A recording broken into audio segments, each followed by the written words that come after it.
बच्चों, आज हम पढ़ेंगे पंचदशः पाठः। पाठ 15 मत्स्य त्रय कथा। 3 मछलियों की कहानी। त्रय यानी 3, मत्स्य यानी मछलियाँ और कथा यानी कहानी। मत्स्य त्रय कथा यानी 3 मछलियों की कहानी। अब इस पाठ में हम 3 मछलियाँ जो कि एक तालाब में रहती थीं, वह अलग अलग स्वभाव की थीं तीनों मछलियाँ, लेकिन एक साथ ही रहती थीं। तो उन मछलियों के बारे में हम पढ़ेंगे कि किस स्वभाव के कारण उन्हें उनका फल, कर्म का फल तो हमेशा सबको भुगतना पड़ता है, तो जैसा ही करेंगे वैसा ही हम फल प्राप्त करेंगे। तो वो तीनों मछलियों ने ऐसा क्या किया, इस कहानी में हम पढ़ेंगे। बेला ग्रामस्य कस्मिंश्चित् जलाशये अनागत विधाता प्रत्युत्पन्नमति यद्वश्यश्रेति नामकः त्रयः मत्स्याः अवसन्।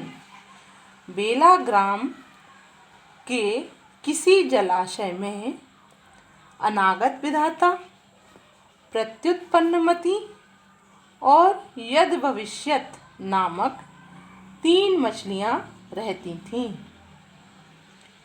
कदाचित् तं जलाशयम् अवलोक्य धीवरा परस्परम् अवदन्, अस्मिन् जलाशये बहवः मत्स्याः सन्ति।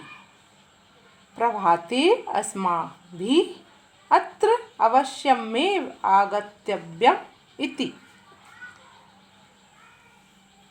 किसी समय, कदाचित यानी किसी समय, उस जलाशय को, उस तालाब को देखकर जो धीवर लोग, धीवर यानी होते हैं मछुआरे, तो धीवर आपस में बोले कि इस जलाशय में बहुत सारी, अस्मिन यानी इस, जलाशय यानी तालाब, इस तालाब में बहवा यानी बहुत सारी मछलियां हैं।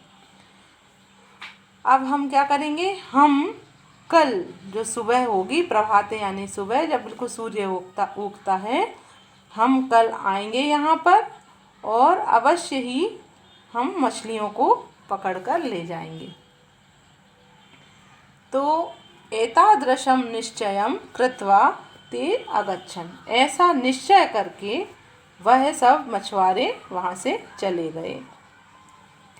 एतत् श्रुत्वा तेषु मत्स्येषु अनागत विधाता नाम मत्स्यः अकथयत्। उनकी ऐसी बातें सुनकर, श्रुत्वा यानी सुनकर, उनमें से जो 3 मछलियाँ थीं, अनागत विधाता, प्रत्युत्पन्नमति और यद भविष्यत, तो किसने सुना उनकी बातों को? अनागत विधाता ने। और फिर उसने दूसरी मछलियों से कहा, श्वः प्रभाते ते धीवरा नूनमेव अत्र आगमिष्यन्ति। यानी कल प्रातः काल ही वे मछुआरे अवश्य ही यहाँ आएंगे। सर्वान् च मत्स्यान् जाले बद्ध्वा नेष्यन्ति। और सभी मछलियों को जाल में बांधकर ले जाएंगे। एतत् चिंतित्वा अनागत विधाता अन्य जलाशयम् अगच्छत्। ऐसा सोचकर, ऐसा जानकर जो अनागत विधाता थी, दूसरे तालाब को चली गई। चिंतित्वा यानी सोचकर, अनागत विधाता अन्य जलाशय यानी किसी दूसरे तालाब में वह चली गई। एतज् ज्ञात्वा प्रत्युत्पन्नमतिः नाम मत्स्यः समयानुगुणं कार्यकरोमि इति उक्त्वा निश्चिता अभवत्। अब एक मछली तो चली गई दूसरे तालाब में। इसे जानकर, एतत् ज्ञात्वा यानी ऐसा जान, अब उसने देख लिया कि एक मछली तालाब छोड़कर चली गई है। इसे जानकर प्रत्युत्पन्नमति नामक मछली समय के अनुसार कार्य करती हूँ। समयानुगुणम कार्य करोमि यानी समय, जैसा समय होगा उस हिसाब से मैं कार्य कर लूँगी। ऐसा कहकर वह निश्चिंत हो गई कि समय आने पर मैं जैसा भी होगा वैसा मैं कार्य करूँगी। ऐसा कहकर वह निश्चिंत हो गई। तृतीय मत्स्य यद विषय अवदत्, जो तीसरी मछली थी अब वह बोली यद भविष्य भगवत इच्छत्या अहम जीवामि, भगवान की इच्छा से ही हम जीवित हैं। यदि मरणमेव निश्चितं तर्हि जलाशयांतरेण किं प्रयोजनम, यदि मरना निश्चित है तब दूसरे जलाशय में जाने का क्या अर्थ है। भाग्यानुसारम यद भविष्यति तद भवतु, जो यद भविष्य थी उसने क्या कहा कि भाग्य के अनुसार जो हो जाएगा वह हो जाए, ऐसा उसने कहा। मतलब यह जो थी यद भविष्यत, वह भाग्य पर ज़्यादा भरोसा करती थी, और जो प्रत्युत्पन्न मति थी वह अपने कर्म पर भरोसा करती थी। और जो पहली वाली मछली थी, कौन सी बची थी, अनागत विधाता, वह तो आने के पहले ही अपना जो भविष्य है वह निश्चिंत कर लेती थी, एकदम टाइम पर कुछ भी काम नहीं करती थी, पहले से ही सतर्क हो जाती थी। कौन सी मछली, अनागत विधाता। प्रत्युत्पन्न मति तुरंत समय आने पर तुरंत जैसा समझ में आता था उस हिसाब से कार्य करती थी। और जो यद भविष्य थी वह अपने भाग्य पर ही आधारित थी कि ईश्वर के द्वारा ही यह जीवन है और ईश्वर हमारा जो कर रहा है ईश्वर ही कर रहा है। कर्म पर मतलब महत्व नहीं देती थी कर्म का, कि हमें भी कुछ करना पड़ेगा, भाग्य के साथ हमारा कर्म भी जुड़ा हुआ है, अगर हम कुछ करेंगे नहीं तो भाग्य हमारा साथ नहीं देगा। लेकिन वह तो ऐसा ही सोचती थी कि यह सब जीवन जो है भगवान का दिया हुआ है, और यदि मरना निश्चित है तो दूसरे तालाब में जाने से भी क्या होगा। तो भाग्य, हमारा भाग्य जो हमें दिखाएगा भाग्य अनुसार ही, अगर भाग्य में मरना लिखा है तो हम मरेंगे ही, ऐसा उसने सोच लिया था। यानी कुछ भी उसने प्रयत्न ही नहीं कर रही थी वह जीवित रहने के लिए। अब क्या हुआ आगे, प्रभाते धीवरा जलाशयम गत्वा, दूसरे दिन जब सूर्योदय हुआ तब मछुआरे जलाशय की तरफ गए।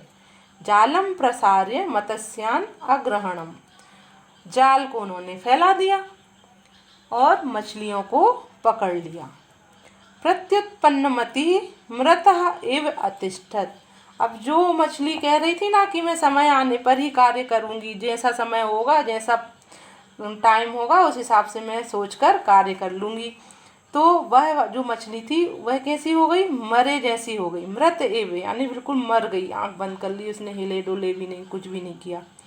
मृतमेव मृत्युत्पन्नमति दृष्ट्वा धीवरा तम जालात बहिर अकरोत्, अब जो मछुआरे थे उन्होंने सोचा कि यह मछली तो मर गई, पहले से ही मरी हुई है। ऐसा देखकर उन्होंने उसे प्रत्युत्पन्नमति को, जो कि मरी हुई जैसी हो गई थी, उसे उठाकर कहाँ फेंक दिया, जाल के बाहर फेंक दिया। प्रत्युत्पन्नमति स्वनामानुगुणम मति प्रयोगेण ततः, प्रत्युत्पन्नमति जैसा कि उसका नाम था, तुरंत अपनी बुद्धि का प्रयोग करती थी, तो उसने अपने नाम के अनुसार, उसका गुण भी था, उसने तुरंत अपनी बुद्धि का प्रयोग किया और जले अकुर्दत, और वह जैसे ही मछुआरों ने उसे बाहर फेंका वह तालाब में कूद गई। जलाशयांतरे प्रविश्यत, और तालाब में बहुत नीचे चली गई, जिससे कि अब वह दूसरी बार पकड़ाई में ना आए जाल में। अब जो तीसरी मछली थी, पहली तो क्या हुआ था, तालाब छोड़कर चली गई थी, दूसरी जो प्रत्युत्पन्नमति थी उसने अपनी जान कैसे बचाई, वह मरने जैसी हो गई, और जैसे ही मछुआरों ने सोचा कि यह मर गई है उसको बाहर फेंका, वह तुरंत जल्दी से तालाब में कूदकर और बहुत नीचे चली गई, तालाब के पकड़ से बाहर हो गई।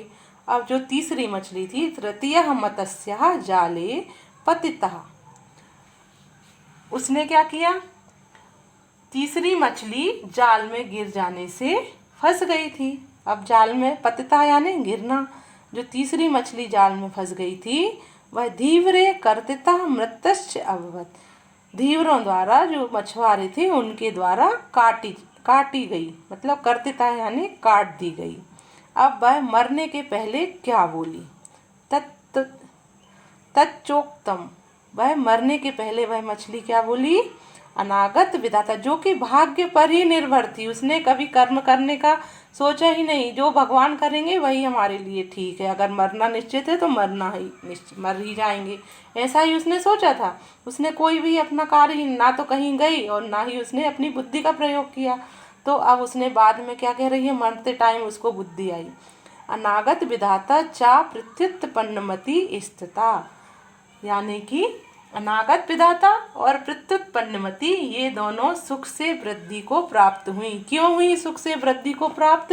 क्योंकि उन्होंने समय आने के पूर्व ही उसका अपनी बुद्धि अनुसार कुछ कार्य किया था, कुछ कर्म किया था। वह भाग्य पर आश्रित नहीं थी और ना ही केवल भगवान पर ही आश्रित थी। उन्होंने कुछ कर्म किया, कर्म के द्वारा ही ये दोनों मछलियाँ बच गईं।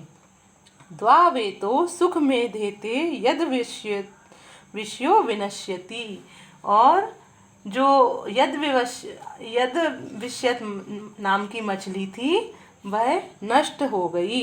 विनश्यति यानी दोनों तो सुख को प्राप्त हुई, और जो यद विश्यति थी, जो कि भविष्य अपने को केवल भाग्य पर निर्भर करती थी, वह नष्ट हो गई। ऐसा उसने तीसरी मछली ने कटने के पहले वह बोल रही थी। ये था भाग्य पाठ का सारांश। और इस पाठ से अब हमें क्या शिक्षा मिलती है कि केवल भाग्य पर ही आश्रित नहीं रहना चाहिए, हमें परिश्रम करना भी बहुत ज़रूरी है, अपनी बुद्धि से कार्य करना भी बहुत ज़रूरी है। केवल भगवान पर आश्रित रहने से, भगवान भी कभी नहीं कहते कि केवल बैठे रहो तुम, केवल हमारा नाम जपो, वह भी कर्म को प्रधानता देते हैं।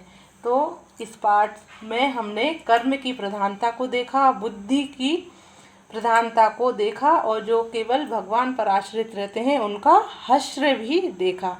तो ये पाठ अगर आपको अच्छा लगा हो, समझ में आया हो, तो कृपया वीडियो को लाइक करिए।